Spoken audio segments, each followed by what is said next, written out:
Does that mean go? Left. Okay. Yes, I am Jerry Snyder. Um, a little bit about me is that which you heard earlier, I never grew up in a church really.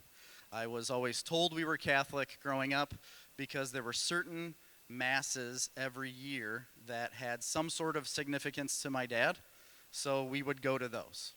And I was named after my dad's dad, who passed away when he was 22, and there was always a mass every year for Gerald Snyder, and we would go to that. And as a kid, it was super strange for me to go to a mass, what was of myself.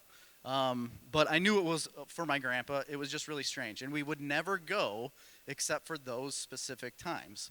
So growing up, I didn't really have any church. All of my friends were usually in something with a church, a lot of Catholic friends. But once I got to high school, and even in grade school, there were other friends that were Christians and went to church, and I heard about it. But I always heard about it, and I didn't know anything about it whatsoever. So once I got to high school, my sister started dating a boy that went to First Christian, and I followed her.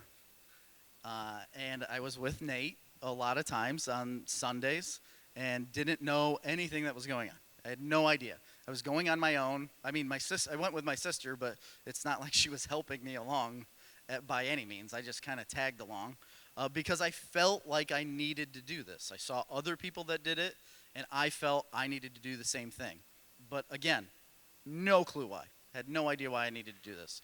So I went, and it kind of fizzled out there. Like, then my sister graduated, and I really didn't do much my senior year, and I also joined the Army very early. I joined when I was 17, left for an entire summer in between my junior and senior year, and then senior year came, didn't really go to church again, and then the next summer I went to more training. The next summer I was deployed. So I read the Bible on my deployment from beginning to end. And I say it at Pulse all the time, but I would never suggest anybody do that because it was the most boring, ridiculous read I ever had at the time. Because I was like, is this what you do at church? Like, you read it and Genesis starts, and then you get into everything else. And I could not handle it. It's like, I don't think that's for me. But what I knew is that something kept pulling me in the same direction, and I never really knew what it was. Now I do, obviously. Holy Spirit calling me to do what I needed to do. I get back, and I immediately got married, basically. Amy and I got engaged directly after my deployment. I got home in September of 2007. We got engaged November of 2007 on her birthday, November 17th. And we were engaged for 2 years. Got married in July of 2009.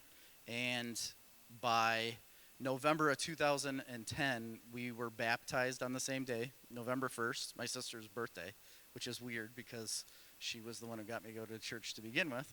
So on my sister's birthday, Scott and Hannah Hunt, Scott baptized me, Hannah baptized Amy, and we were baptized together, and I changed absolutely nothing with my life.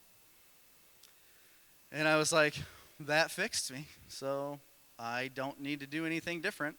And I didn't. I didn't change anything with my life, and it caused a huge problem between my wife and I because I didn't change anything until 2015 when I got involved with the village and started to come to Pulse and started my walk in what is now my faith.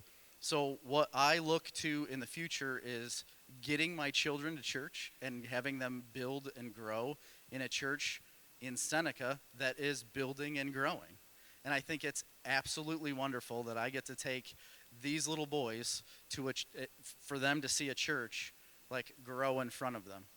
They don't even understand what is happening in them, but they'll be able to physically see the growth of a church in front of them, and that's all I can hope for in their lives, is that Jesus is the forefront.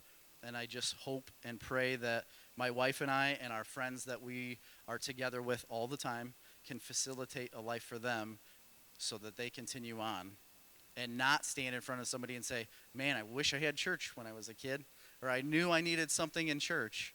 they're going to be able to do that and say, I had this church, and this is why you need it. Thank you.